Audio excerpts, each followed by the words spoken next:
Bonjour, tante Mama Rosine. Comment vas-tu? Bonjour, Andrea. Je vais bien, merci. Je suis venue te demander une faveur. Tu sais que j'ai des enfants qui sont à l'école, et les frais de scolarité sont un peu difficiles pour moi en ce moment. Je me demandais si tu pouvais m'aider. Oh, tante. Bien sûr, je vais t'aider. Je comprends que les frais de scolarité peuvent être un défi. Je vais m'assurer que tes enfants aient ce dont ils ont besoin pour leurs études. Merci beaucoup, Andrea. Tu es vraiment une bonne personne. Je suis bénie d'avoir une nièce comme toi. De rien, tante. C'est normal. D'ailleurs, je voulais te dire quelque chose. Je vais passer mon 2e et 3e trimestre de grossesse aux États-Unis. Je vais rester là-bas même pour accoucher. Oh, c'est une excellente idée, Andrea. Les États-Unis, c'est très bien pour une grossesse et pour accoucher. Tu vas être bien prise en charge là-bas. Je suis très contente pour toi. Merci, tante. Je vais y aller avec mon mari. Il veut être avec moi tout le temps pendant cette période. Ah, c'est parfait. Vous allez être ensemble? C'est très bien. Je suis vraiment heureuse pour toi, Andrea. Tu as une belle vie avec ton mari riche. Oui, nous sommes très heureux. Et je suis contente que tu sois heureuse pour moi, tante. Ma fille Andrea, il y a une chose. Ta maman avant de mourir t'a laissé à moi, donc je suis ta mère, je peux vous accompagner. Non Mama Rose, ne t'inquiète pas pour moi. Je serai déjà avec mon mari, donc il n'y a pas de souci. Je ne serai pas seule dans tous les cas. Ma fille, ton mari ne connaît rien d'une grossesse. Moi j'ai de l'expérience, je saurai mieux prendre soin de toi. Tu verras. Donc tu comptes laisser tes enfants pour venir passer autant de temps avec moi aux États-Unis? Non ma tante, si j'ai un problème, je vais t'appeler au téléphone. Merci ma tante. Tu es très gentille. D'accord ma fille. C'est noté. N'oublie pas de garder à tes cousines qui sont là-bas chez moi. Andrea a une très grande somme d'argent à sa tante pour la rentrée scolaire de ses enfants et quelques jours plus tard, elle voyagea avec son mari pour les États-Unis. Océane, viens ici. Oui, maman, qu'est-ce qu'il y a? Tu es encore ici, à ton âge. Tu n'as pas de mari, tu n'as pas d'avenir loin de moi. Regarde ta cousine Andrea. Elle est mariée à un homme très riche. Elle est partie aux États-Unis avec son mari juste pour une simple grossesse. Quelle vie elle a? Maman, je dis, je fais ce que je peux. Je n'ai pas encore trouvé quelqu'un. Pas encore trouvé quelqu'un? Tu as quel âge? Tu dois te trouver un mari comme ta cousine Andrea. Un homme qui peut te donner une bonne vie, qui peut te soutenir. Pas comme ici, où tu dépends de moi pour tout. Maman, ce n'est pas facile. Je veux être heureuse dans mon propre chemin. Heureuse? Le bonheur, c'est d'avoir un mari qui te donne tout ce dont tu as besoin. Regarde Andrea, elle est mariée à un riche, elle va aux États-Unis avec lui. Qu'est-ce que tu attends? Tu dois sortir de cette maison, trouver un mari et avoir ta propre vie. Libère la maison familiale pour que je puisse avoir la paix. Maman, je ne veux pas que tu me pousses comme ça. Je veux faire les choses à ma manière. Ta manière? Quelle manière? Rester ici, dépendre de moi pour tout? Non, Océane. Tu vas te trouver un mari. Tu vas partir d'ici et avoir ta propre vie. C'est ce que je veux. Je veux que tu sois comme Andrea, avec un mari riche et une belle vie. Maman, arrête. S'il te plaît. Non, je n'arrêterai pas. Tu vas écouter ce que je dis. Tu vas te trouver un mari et tu vas partir d'ici. C'est pour ton bien. Je veux que tu sois heureuse comme Andrea. Alors, Océane, tu as entendu ce que j'ai dit. Je veux que tu te bouges. Trouve un mari, fais ta vie. Ne reste pas ici à dépendre de moi. D'accord, maman?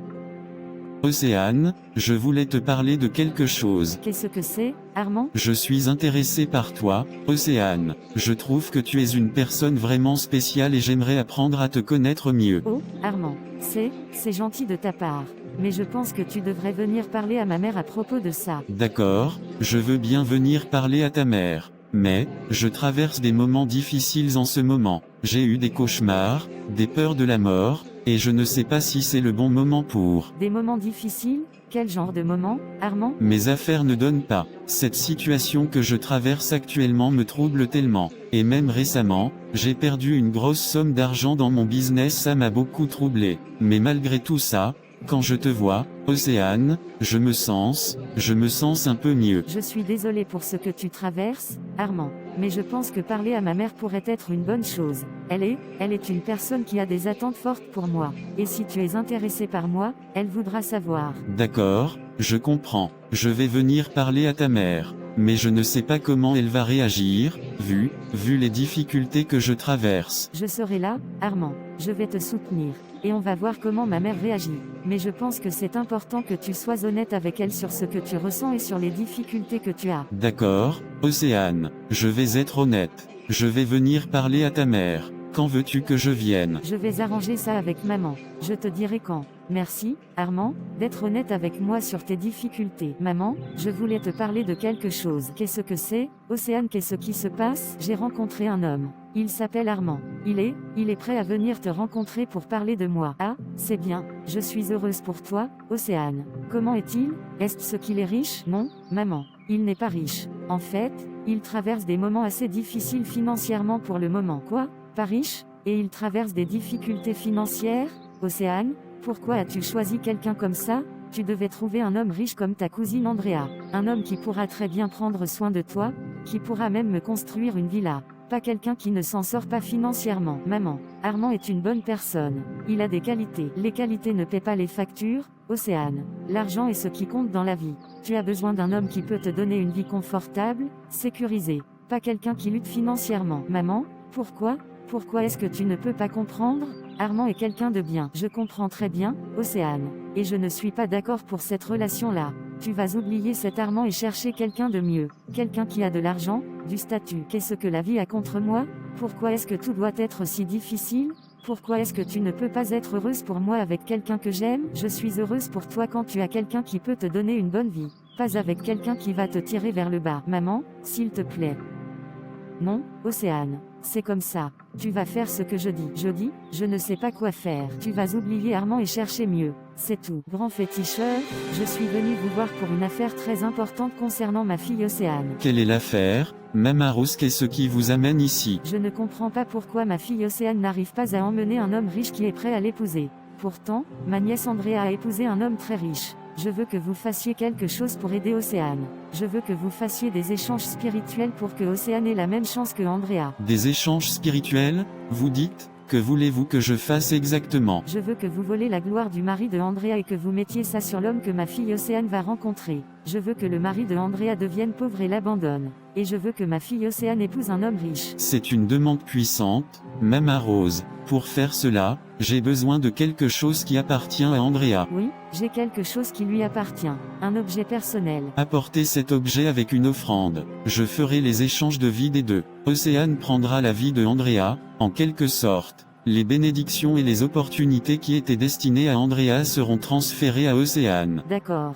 Je suis d'accord. Je vais apporter l'objet et l'offrande. Quand est-ce que vous allez faire cela? Je suis prête à payer le prix. Je veux que ma fille Océane ait tout ce qu'Andrea a eu. Je veux qu'elle soit heureuse avec un homme riche. Alors, apportez l'objet qui appartient à Andrea et l'offrande. Je commencerai les rituels. Océane prendra la place de Andrea dans les bénédictions de la vie. Je ferai. Les esprits travailleront pour Océane. Maman Rose apporta un bracelet de sa nièce Andrea chez le féticheur, ainsi qu'une offrande. Le féticheur fera le travail. Océane, je voulais te dire quelque chose de très important. Ce que c'est, Armand? J'ai de très grandes ouvertures financières maintenant. Les choses ont changé pour moi. Je suis dans une position où je peux vraiment prendre soin de toi, Océane. Oh, Armand, je suis très contente pour toi. Merci Dieu qui s'est souvenu de moi. Merci Dieu qui a eu pitié de moi. Oui, les choses ont vraiment changé. Et je vais venir voir ta mère avec tellement de choses. Je vais la doter comme il se doit. Et nous allons bien célébrer notre mariage,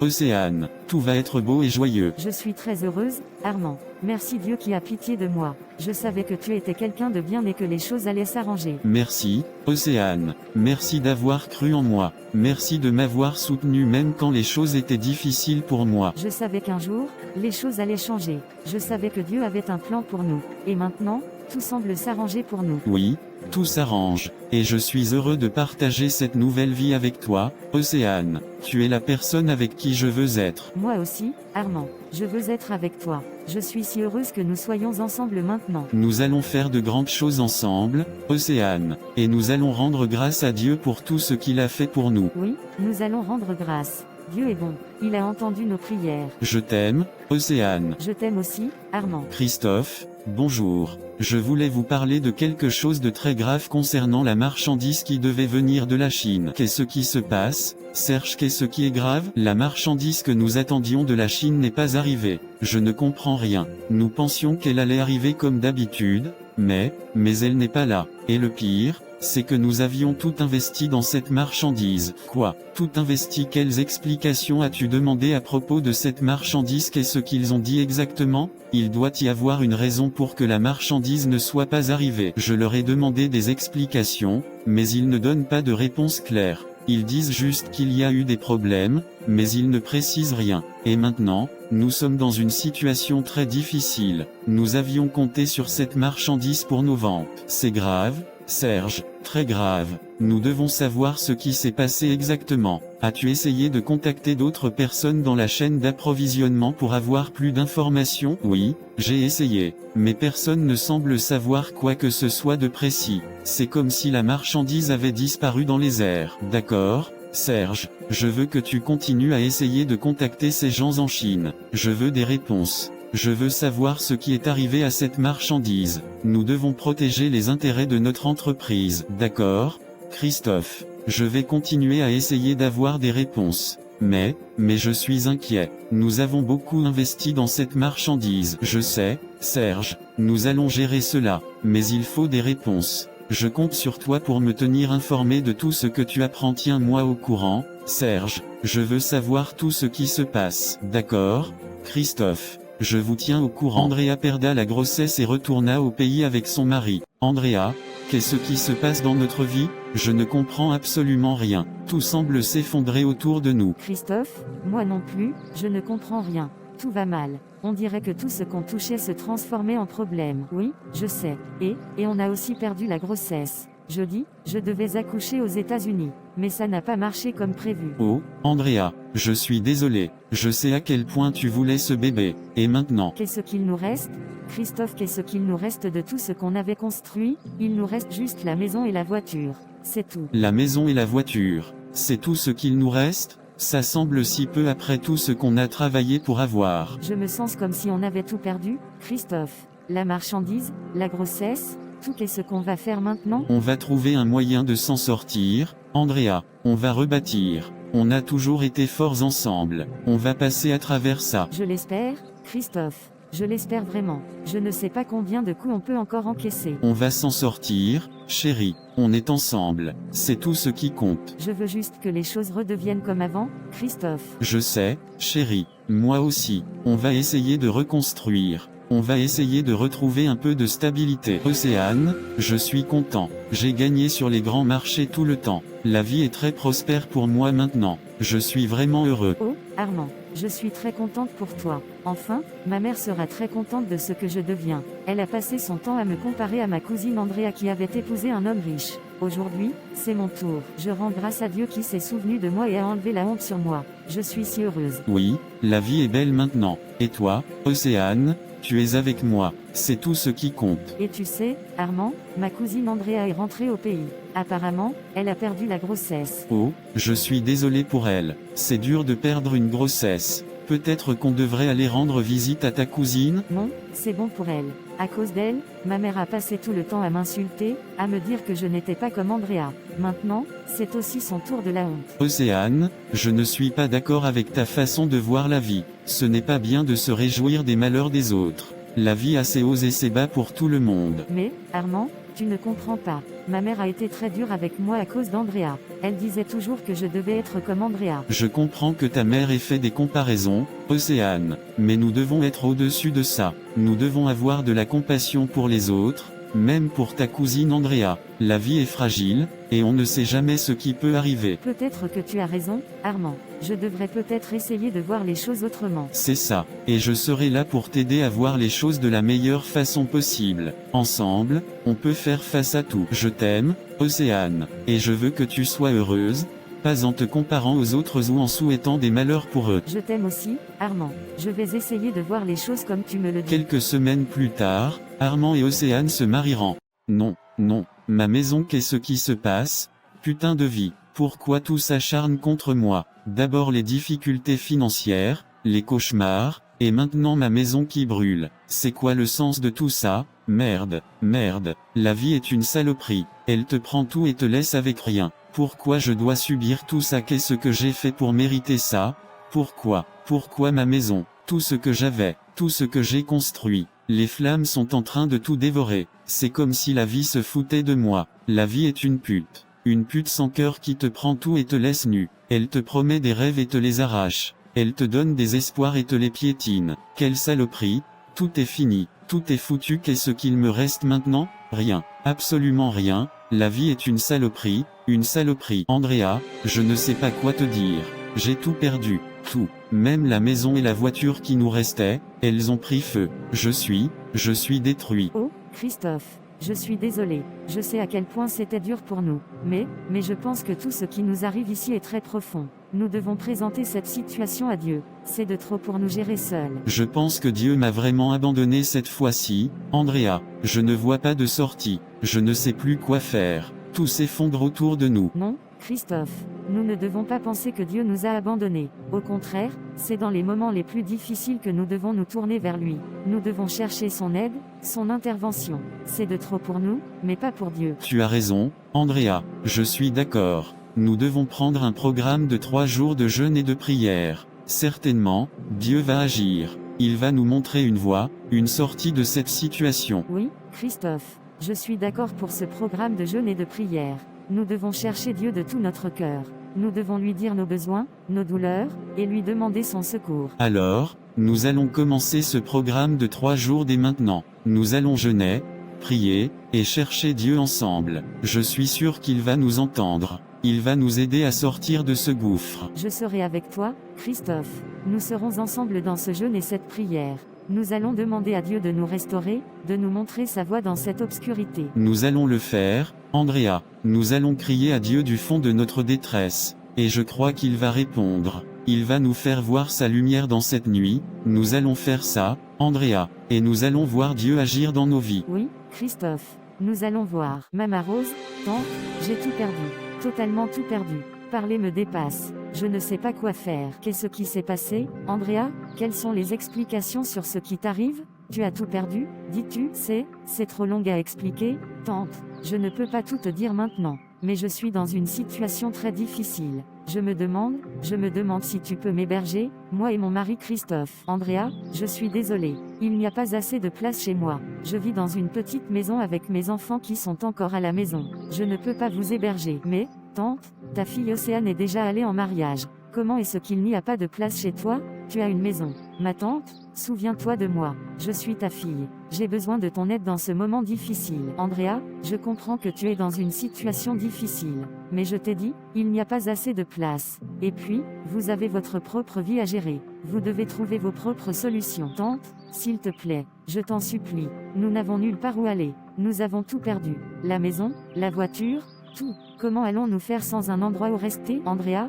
je suis désolée. Je ne peux pas vous aider comme ça. Vous devez vous débrouiller. Je ne peux pas prendre cette responsabilité. Alors, c'est comme ça, tante? Tu refuses d'aider ta propre fille dans un moment de crise? Je pensais que la famille était là pour s'entraider. Andrea, je t'ai dit non. Je ne peux pas. Il faut que tu comprennes. Alors c'est fini. Je vois. Merci, tante. Andrea, je suis désolée. Prends soin de toi. Oh Dieu, Dieu Tout-Puissant, je viens à toi dans ma détresse. Je te demande de te souvenir de moi. Je ne sais pas pourquoi tout cela m'arrive. Tout semble s'effondrer autour de moi. Même ma propre tante refuse de m'aider. Pourquoi, Seigneur, la vie est-elle si injuste pour moi? Dieu, tu dis dans ta parole, dans le psaume 34, 18, l'Éternel est proche de ceux qui ont le cœur brisé, et il sauve ceux qui ont l'esprit abattu. Seigneur, mon cœur est brisé, je suis abattu. Je t'implore de me sauver, de me consoler dans cette affliction. Seigneur, tu dis dans Matthieu 7, 7-8, demandez, et l'on vous donnera, cherchez, et vous trouverez, frappez, et l'on vous ouvrira. Car quiconque demande reçoit, celui qui cherche trouve, et l'on ouvre à celui qui frappe. Je demande, Seigneur, je cherche ton aide, je frappe à ta porte. Aide-moi, Seigneur, corrige ma vie. Aide-moi à passer à travers cette vallée de l'ombre de la mort.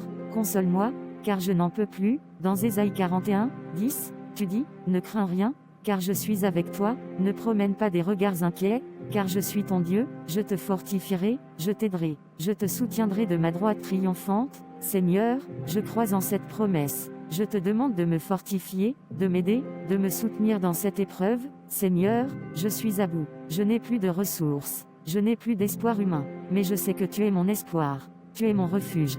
Restaure totalement ma vie, Seigneur. Je te demande de me relever de cette chute, de me donner une nouvelle chance, de me montrer ta lumière dans cette obscurité. L'Éternel est mon berger, je ne manquerai de rien. Il me fait reposer dans de verts pâturages, il me dirige près des eaux paisibles. Seigneur, sois mon berger dans cette tempête. Conduis-moi vers des eaux paisibles. Rétablis ma paix, ma joie, mon espoir. Seigneur, je remets ma vie entre tes mains. Je te fais confiance. Corrige ma vie, aide-moi, console-moi, restaure-moi. Je crois que tu es capable de tout. Au nom de Jésus, j'ai prié. Amen. Quelques jours plus tard, le Seigneur restaura entièrement la vie de Andrea et de son mari et Mama Rose mourra malheureusement. Océane et son mari furent redevenus pauvres.